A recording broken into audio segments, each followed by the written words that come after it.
Passons maintenant au spectre RMN. Les spectres RMN ne ressemblent en rien au spectre infrarouge ou au spectre UV visible qu'on a étudié précédemment.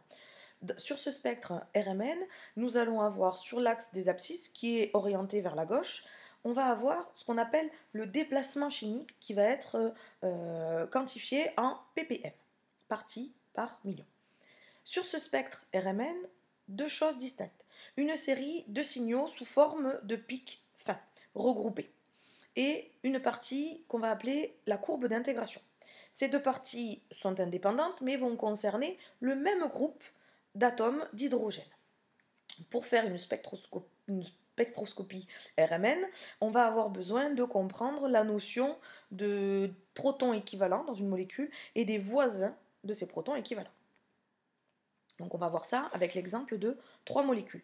Première molécule, une molécule symétrique. Dans cette molécule, il y a 6 hydrogènes et chacun de ces 6 hydrogènes est équivalent à un autre.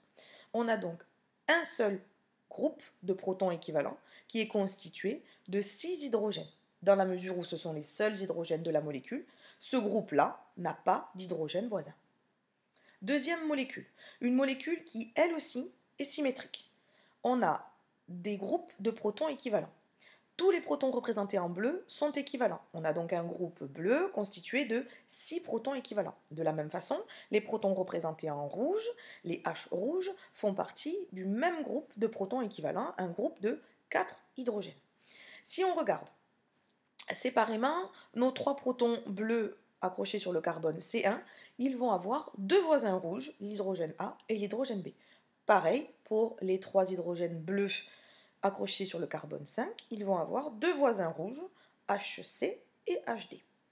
Concernant le groupe de protons équivalent rouge, il va avoir, lui, chaque groupe va avoir 3 voisins bleus.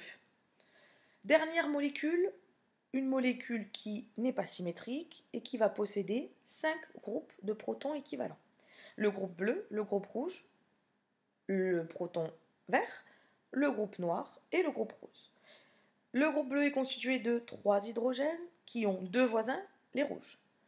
Le groupe rouge est constitué de 2 hydrogènes avec 3 voisins, les bleus. Le proton accroché sur l'atome d'azote, le proton vert, lui est un proton isolé, il est tout seul, on considère qu'il n'a pas de voisins. Le groupe de 2 protons représentés en noir a 3 voisins, les 3 roses, et le groupe rose, constitué par 3 hydrogènes, possède 2 voisins, les 2 hydrogènes noirs. D'autres exemples sur une molécule possédant une double liaison. Si on prend la première proposition pour cette molécule, on a 3 groupes équivalents. C'est une molécule symétrique. 3 groupes équivalents, le groupe noir, le groupe violet et le groupe vert. Prenons le groupe vert dans un premier temps.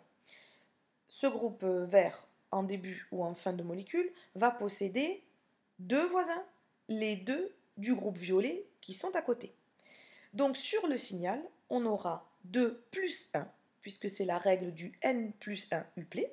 On aura 2 plus 1, c'est-à-dire 3 pics pour ce signal correspondant au groupe vert. 3 pics, on va appeler ça un triplet. On verra ça avec les exemples tout à l'heure.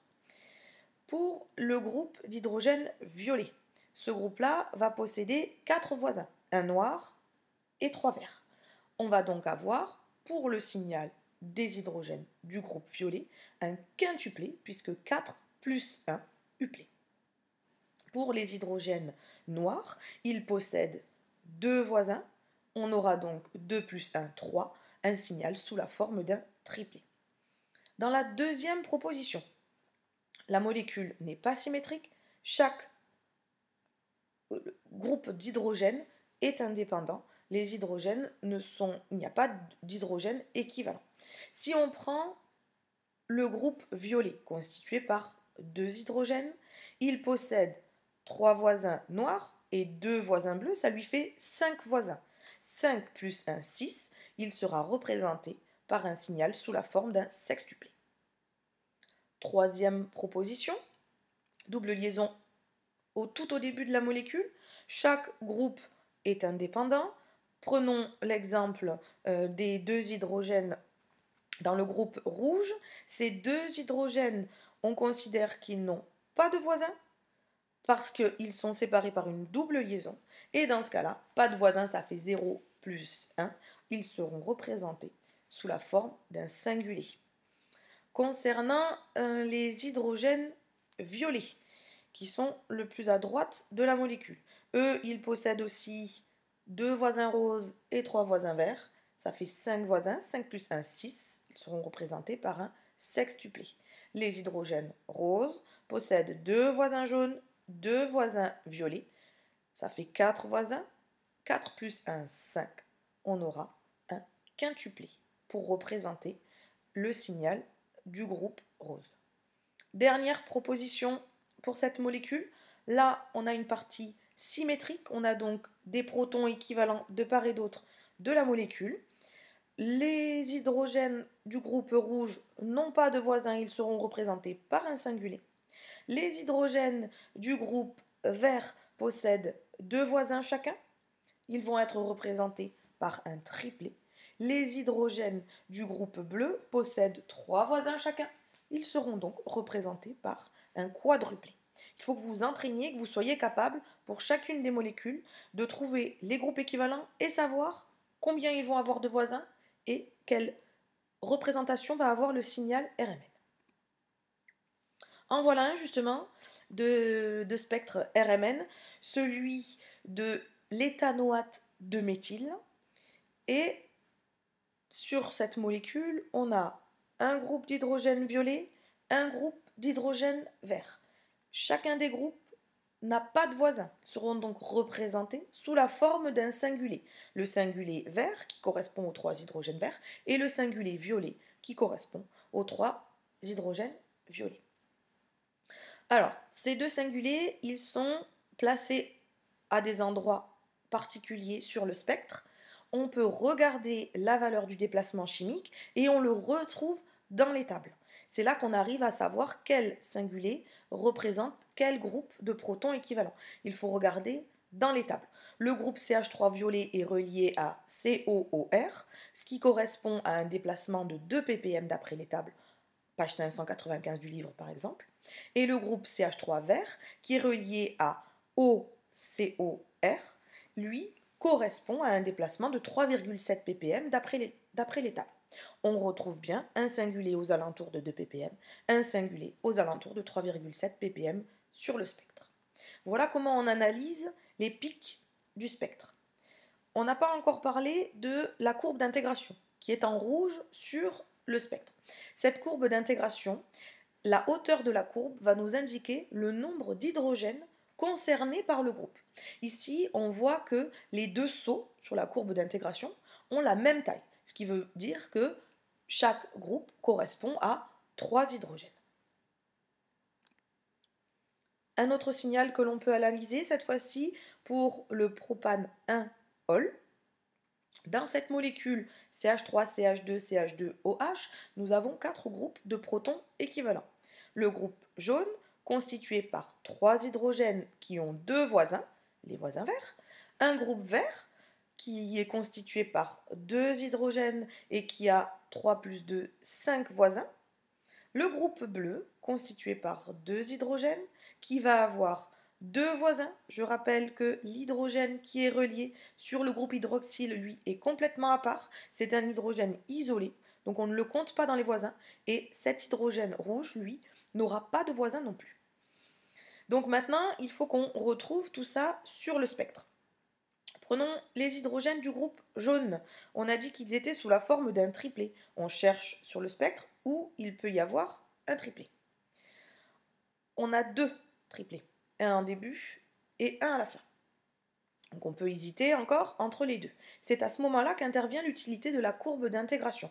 Si on regarde, on voit que le saut de la courbe d'intégration n'est pas le même sur le signal jaune que sur le signal bleu. Au signal bleu, on voit un saut de 1,9, alors que pour le signal que j'ai coloré en jaune, on voit un saut de 2,9 sur la courbe d'intégration. On se rend compte que 2,9, ça va correspondre à 3 hydrogènes. Ça veut dire que le signal jaune correspond à un groupe constitué par 3 hydrogènes. C'est forcément le premier de la molécule de propane 1-ol. Et l'autre signal constitué par un triplet, celui qui est aux alentours de 3,5-3,6 ppm, correspond à un saut sur la courbe d'intégration de 2 hydrogènes. Ça correspond bien à notre groupe CH2 coloré en bleu sur la molécule.